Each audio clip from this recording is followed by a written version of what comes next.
ഇന്നലെ ഒരു ഓസ്കാർ കിട്ടേണ്ട ഒരു അഭിനയം കണ്ടായിരുന്നു സാർ. നല്ല അഭിനയമായിരുന്നു. ഈ അടുത്ത കാലത്തൊന്നും ഇത്രയും നന്നായിട്ട് ഒരു പിന്നെ എന്താ പറയുക ഒരാൾ അഭിനയിക്കുന്നത് ഞാൻ കണ്ടില്ല. കണ്ണൂർ റെയിൽവേ സ്റ്റേഷനിലാണ് നാടകം അരങ്ങേറിയത്. എല്ലാവരും കണ്ടതാണ് ഇന്നലെ ആ നാടകം എന്താണെന്ന്. അതിനുശേഷം ICUലേക്ക് മാറ്റി പിണറായി വിജയൻ വരുന്നു, സന്ദർശിക്കുന്നു. അതായത് മരണശയ്യയിൽ കിടക്കുകയാണ് ഒരാൾ. നിർഭാഗ്യവശാൽ നമ്മുടെ ആരോഗ്യമന്ത്രിയാണ് എന്ന് പറയാതിരിക്കാൻ കഴിയില്ല. കഴുത്ത് ഇടിച്ച് പഞ്ചറാക്കി, കഴുത്ത് ഇങ്ങനെ തൂങ്ങിക്കിടക്കുക എന്നൊക്കെയാണ് പറയുന്നത്. നമുക്കതിലറിയില്ല. KSU പ്രവർത്തകർ മന്ത്രിയെ ആക്രമിച്ചു എന്നൊക്കെ പറയുന്നു. ഇപ്പോൾ FIR ഇട്ടിരിക്കുന്നതിൽ പറയുന്നത് കൊല്ലടാ മന്ത്രിയെ എന്ന് പറഞ്ഞുകൊണ്ട് KSUക്കാർ ഓടിയെന്നാണ്. അക്രമം നടക്കുന്നതോ മന്ത്രിയെ അടിക്കുന്നതോ ചവിട്ടുന്നതോ കൊല്ലാൻ നോക്കുന്നതോ ഒരു ദൃശ്യവും പുറത്തു വന്നിട്ടില്ല. പക്ഷേ മന്ത്രി പറയുന്നത് കണ്ണൂർ 1-ാം പ്ലാറ്റ്ഫോമിലേക്ക് നടന്നു പോകുമ്പോൾ ഒരു പ്രശ്നവുമില്ലാതെ ആളുകളെല്ലാം ടാറ്റയൊക്കെ കാണിച്ചു പോയ മന്ത്രി പെട്ടെന്ന് സ്പീക്കർ ഷംസീറിനെ കാണുന്നു. ഷംസീർ പറയുന്നു വേദനിക്കുന്നു, കഴുത്തിന് പരിക്കേറ്റു. ഉടനെ കഴുത്തിൽ കൈവയ്ക്കുന്നു മന്ത്രി. പിന്നെ കാണുന്നതൊക്കെ എന്താ പറയുക, ഈ വിഷ്വലൊക്കെ ഒന്ന് ഓസ്കാറിന് വിടണം. സത്യത്തിൽ ഇത്തവണത്തെ ഓസ്കാർ അവാർഡ് നമ്മുടെ വീണ ജോർജിന് തന്നെ കിട്ടും എന്ന് തോന്നുന്നു. ഇതും ബൂമറാങ് ആയല്ലോ സാർ. ആദ്യമായിട്ട് മന്ത്രിക്ക് ഈ KSU ആക്രമണത്തിലായാലും പോലീസ് ആക്രമണത്തിലായാലും എന്തെങ്കിലും പരിക്ക് പറ്റിയിട്ടുണ്ടെങ്കിൽ ഞാൻ എൻ്റെ അനുശോചനം അവരെ അറിയിക്കുന്നു. അതുപോലെ അവരുടെ കുടുംബത്തിൻ്റെ ദുഃഖത്തോടും പങ്കുചേരുന്നു. മുഖ്യമന്ത്രിയുടെ ദുഃഖത്തിലല്ല. പക്ഷേ ഞാൻ ഈ ചിത്രം വീഡിയോ കണ്ടിട്ട് ഒരെണ്ണത്തിൽ കണ്ടിട്ട് അത് വ്യക്തമാക്കാത്തത് കൊണ്ട് എല്ലാ ചാനലുകളും പരിധി നോക്കി.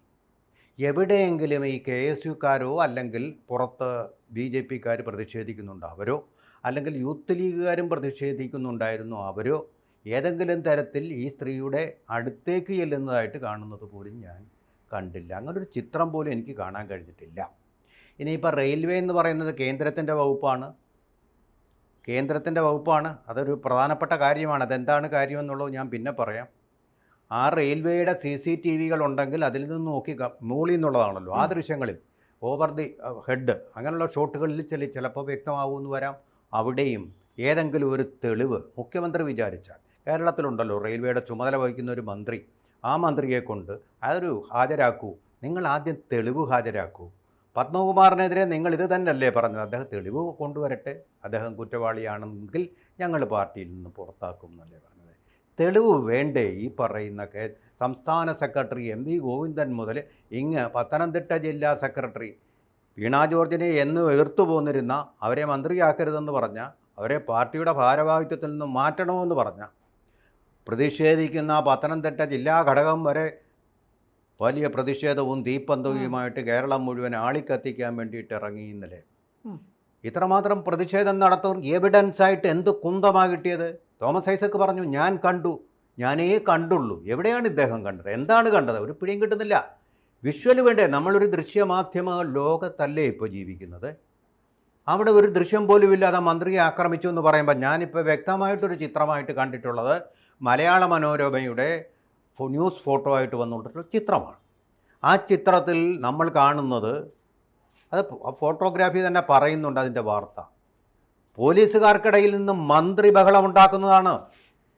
ഈ KSUക്കാരായാലും SFIക്കാരോ, എനിക്ക് അവരെയൊന്നും നേരിട്ട് അറിയില്ല, അവരെ ആക്രമിക്കാൻ വേണ്ടി കുതറി പോലീസുകാരുടെ പോലീസുകാരാണ് അവരെ നേരിട്ടുകൊണ്ട് അതെ അവർക്ക് നേരെ ആക്രമിക്കാൻ ഒരുങ്ങുന്ന ഒരു വീണ ജോർജിൻ്റെ ചിത്രമാണ് മലയാള മനോരമ അതിൻ്റെ 1-ാം പേജിൽ ഇന്ന് കൊടുത്തിട്ടുള്ളത്. ആ ചിത്രം കള്ളം പറയില്ല. അത് മോർഫ് ചെയ്ത ചിത്രമായിരിക്കില്ല. മനോരമയുടെ എഡിറ്റർ അല്ലെങ്കിൽ അറസ്റ്റിലായി പോകും. എഡിറ്റ് ചെയ്ത ചിത്രമല്ല. ഒരു ചിത്രം കള്ളം പറയില്ല. 1000 വാക്കുകൾക്ക് തുല്യമാണ് ഒരു ചിത്രമെന്ന് പറയുന്നത്. മൗനം വാചാലമാണ് എന്ന് പറയുന്ന പോലെ ആ ചിത്രം പറയുന്നുണ്ട്. ഒരു മന്ത്രി വളരെ വയലൻ്റായിട്ട് അവർക്ക് നേരെ ആക്രോശിക്കുന്നു. പോലീസുകാർക്കിടയിൽ നിന്ന്, പോലീസുകാരാ, അവരൊക്കെ നല്ല പരിശീലനം കിട്ടിയ നല്ല മുസൽമാന്മാരാ, അവർക്കിടയിൽ നിന്ന് കഴുത്ത് തിരിക്കുകയും പറ്റില്ല ഒക്കെ ചെയ്യുമ്പോൾ സംഭവിച്ച ഒരു കഴുത്തിൻ്റെ ഉളുക്കായിരിക്കണം അത്. എന്താ മെഡിക്കൽ റിപ്പോർട്ടിൽ പറയുന്നത്? കഴുത്തിൻ്റെ ഏതെങ്കിലും എല്ലൊടിഞ്ഞ് പരിക്കേറ്റെന്ന് പറയുന്നുണ്ടോ? ഒരു തലനാരിഴ ഫ്രാക്ചർ പോലും ഇല്ല. മെഡിക്കൽ ബുള്ളറ്റിൻ പുറത്തു വന്നു. ക്ഷതം എന്നാണ്. ക്ഷതമെന്ന് പറഞ്ഞാൽ നമുക്ക് എപ്പോൾ വേണമെങ്കിലും സംഭവിക്കാം.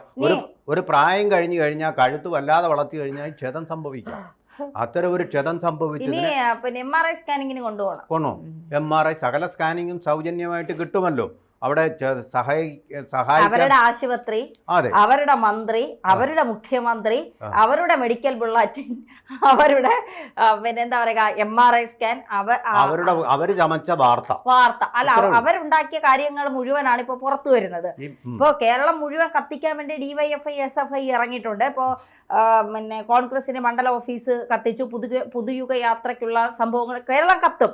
കാരണം ഒരു മന്ത്രിയാണല്ലോ തൊട്ടിരിക്കുന്നത്. KSU പ്രവർത്തകർ ഒരു മന്ത്രിയാണല്ലോ, മന്ത്രിയുടെ കഴുത്തിലാണല്ലോ പരിക്കേറ്റ് ഇരിക്കുന്നത്. അപ്പോൾ സ്വാഭാവികമായും ഇവിടെ കേരളം കത്തിക്കാനുള്ള എല്ലാ പിന്നെ ഒരുക്കങ്ങളും DYFI SFI ഇപ്പം നടത്തി തുടങ്ങിയിരിക്കുന്നു. അക്രമം നടക്കുന്ന അല്ലെങ്കിൽ മന്ത്രി ആക്രമിക്കുന്ന ദൃശ്യങ്ങളൊന്നും ഇതുവരെ പുറത്തു വന്നിട്ടില്ല. ഇപ്പം നമ്മൾ സാറും ആ ദൃശ്യം കണ്ടു. ഞാനും ഇന്നലെ മുതൽ ഇന്ന് രാവിലെ ഈ ന്യൂസ് റൂമിൻ്റെ അകത്ത് കയറുന്നത് വരെ ആ ദൃശ്യം കണ്ടതാണ്. ആ ദൃശ്യത്തിൽ കാണുന്ന എന്താണ്? മന്ത്രി റെയിൽവേ സ്റ്റേഷനിലേക്ക് വരുന്നതിന് മുൻപ് 2 പേർ പിന്നെ ഒരു കറുത്ത ഷർട്ടിട്ട ആളും ഒരു ബാഗ് തൂക്കിയ ആളും പുറത്ത് നിൽക്കുന്നു. മന്ത്രി വരുന്നത് പിന്നെ പുറത്തു നിന്നുള്ള ഒരു പിന്നെ എന്താ പറയുക അടിയിൽ കൂടി അവർ നോക്കുന്നു. മന്ത്രിയുടെ അടുത്ത് നിന്ന് പോലീസുകാർ മാറുന്ന സമയം നോക്കി 2 പേർ ഓടി വന്ന് കരിങ്കൊടിയും കാണിച്ച് മന്ത്രിക്കെതിരെ മുദ്രാവാക്യം വിളിക്കുന്നു. ഇത് കണ്ട പോലീസുകാർ ഉടനെ തടയുമ്പോൾ പുറകെ ബാക്കിൽ നിന്ന് പ്രതിഷേധക്കാർ വരുന്നു. പ്രതിഷേധക്കാരെ തടയാനല്ല അവർക്ക് പാട്, മന്ത്രിയെ തടയാനായിരുന്നു ബുദ്ധിമുട്ട്. കാരണം മന്ത്രിയുടെ ആക്രോശം കണ്ടില്ലായിരുന്നോ? വാടാ, നീയൊക്കെ വാടാ, ഞാൻ ഇവിടെ നിൽക്കും, എന്ത് ചെയ്യും എന്നൊക്കെ ചോദിച്ചുകൊണ്ട് വലിയ ആക്രോശത്തോടെയാണ് മന്ത്രി വീണ ജോർജ് പിന്നെ സ്ഥലത്തുണ്ടായിരുന്നത്, അല്ലെങ്കിൽ അവിടെ കാണിച്ചു കൂട്ടിയതൊക്കെ. പിന്നെ പോലീസുകാർ മന്ത്രിയെ തടയാനാണ് അവർ വല്ലാതെ പാടുപെട്ടു പോയത് എന്നുള്ളതാണ് ഇന്നലത്തെ ആ ദൃശ്യങ്ങളിൽ നിന്ന് മനസ്സിലാക്കുന്നത്. അവിടെ ഒരു പ്രധാനപ്പെട്ട പോയിന്റ് ഉണ്ട് തന്നെ. പോലീസ് ഏത് വകുപ്പിൽപ്പെട്ടതാ? ആഭ്യന്തരമന്ത്രി ആരാ? പിണറായി വിജയന് നേരെയുള്ള ആക്രോശമല്ലേ നടത്തിയത്? ഓക്കെ, പോലീസിനെ അല്ലേ നിയമസമാധാനം അവിടെ സംരക്ഷിക്കാൻ വേണ്ടി, നിയമപാലനം ഉറപ്പുവരുത്താൻ വേണ്ടി ചുമതലപ്പെടുത്തിയിരിക്കുന്നത്. ഈ വീണ ജോർജിന് ആഭ്യന്തരം കൊടുത്തിട്ടില്ലല്ലോ. അല്ലോ, നീ മാറിയിട്ടുണ്ടോ? വകുപ്പ് മാറിയിട്ടില്ല. അത്രമേൽ പ്രിയപ്പെട്ടവളാകിയാൽ അവർക്ക് നീ വകുപ്പ് കൈമാറ്റം ചെയ്തിട്ടുണ്ടോ? മുഖ്യമന്ത്രി ഇല്ല. പിന്നെ ആരാണ് ഇവർ? പോലീസ് അവിടെ നിൽക്കുമ്പോൾ അതിൻ്റെ ചുമതലയുള്ള പോലീസുകാർ നേരത്തെ വാൺ ചെയ്തതാണ്. നിങ്ങൾ പോകരുത്, അവിടെ അപകടമാണ്, അവിടെ സംഘർഷം ഉണ്ടാവും, ഇൻ്റലിജൻസിന് റിപ്പോർട്ട് കിട്ടി കാണും. അപ്പോൾ അവർക്ക് നേരത്തെ തന്നെ ഒരു കരുതിത്തു വെച്ചതിൻ്റെ ഒരു സംഘർഷാവസ്ഥയുണ്ട്. പോലീസ് കരുതേണ്ടതാണ്. ഇവിടെ ആരാണ് പരാജയപ്പെട്ടത്? ഇവിടെ അവർക്ക് കഴുത്തിന് ക്ഷതമേറ്റിട്ടുണ്ടെങ്കിൽ അക്രമികളിൽ നിന്ന് പോലീസിന്റെ വീഴ്ച, അല്ലെങ്കിൽ പിന്നെന്താ? ഇത് പറഞ്ഞപ്പോൾ നീ പറയുന്നത് MV ഗോവിന്ദനും MV ജയരാജനും എല്ലാം പറയുന്നത് എന്താണെന്നറിയാം? ഒരു സ്ത്രീയെ ആക്രമിച്ചാൽ നിങ്ങൾ ഇതാണോ ചോദിക്കുന്നത്? പത്രക്കാരൻ്റെ ചോദ്യമേ ചോദിക്കൂ. നിങ്ങൾക്ക് അതിന് ഉത്തരമില്ല. അതിനാണ് നിങ്ങൾ ഇങ്ങനെ ആക്രോശിക്കും പത്രക്കാരെ. എന്നിട്ട് MV ഗോവിന്ദൻ ഒരു പത്രക്കാരനോട് ചോദിക്കുക, ഏത് പത്രത്തിന്റെയാ എന്ന് വെച്ചാൽ നിന്നെ ഞങ്ങൾ കണ്ടോളാം. ഒരു കുന്തവും ചെയ്യാനില്ല ഗോവിന്ദൻ മാഷെ, ഒരു കുന്തവും ചെയ്യാനില്ല. ഞങ്ങൾ KSUക്കാരല്ല. KSUക്കാരെ എപ്പോഴും ഞങ്ങൾ വിമർശിക്കുന്നതും പ്രതിഷേധിക്കുന്ന ആൾക്കാരാ. പക്ഷെ കള്ളം പറഞ്ഞുകൊണ്ട് വോട്ട് പിടിക്കാൻ സഹതാപതരം ഉണ്ടാക്കാറുണ്ടല്ലോ ഇമാതിരി വിലം കുറഞ്ഞ അൺപോപ്പുലർ ആയിട്ടുള്ള പരിപാടികളിൽ. അത് മാത്രമല്ല, വീണ ജോർജിന് ക്ഷതമേറ്റെന്ന് പറഞ്ഞിട്ട് ഇവിടെ സഹതാപതരം ഒന്നും ഉണ്ടാകാൻ പോകുന്നില്ല. കാരണം വീണ ജോർജ് എന്ന മന്ത്രിയെ കുറിച്ച് നേരെ മറിച്ച് ശൈലജ ടീച്ചറാണ്. അവർ ഇത്തരം നിറയേട്ട നാടകങ്ങളൊന്നും കളിക്കാൻ പോകില്ല. എങ്കിൽ പോലും ഇത്തരത്തിലൊരു ആക്രമണം അല്ലെങ്കിൽ ഇത്തരത്തിലൊരു രീതി ശൈലജ ടീച്ചറിനാണ് സംഭവിച്ചിരുന്നെങ്കിൽ ഉറപ്പായിട്ടും കേരള ജനത ശൈലജ ടീച്ചറിനോടൊപ്പം നിന്നാനെ. കാരണം ശൈലജ ടീച്ചർ ആരോഗ്യ മേഖലയ്ക്ക് വേണ്ടി അല്ലെങ്കിൽ കേരളത്തിലെ ജനങ്ങൾക്ക് വേണ്ടി അവർ ഒരു പരിധി വരെ കൂടെ നിന്ന ആളാണ്. വീണ ജോർജിന് ഒരു ക്ഷതമേറ്റെന്ന് പറഞ്ഞ് കേരളത്തിലെ ജനങ്ങൾ ആരും സഹതാപം കൊണ്ട് പിണറായി വിജയൻ വോട്ട് ചെയ്യാനോ നാളെ പിണറായി വിജയൻ ജയിച്ചു വരട്ടെ എന്ന് പറയാനോ പോകില്ല. ഇല്ലാത്തവരല്ല കേരളത്തിലെ ജനങ്ങൾ. നമ്മളൊരു കാര്യം കൂടെ ഓർക്കണം.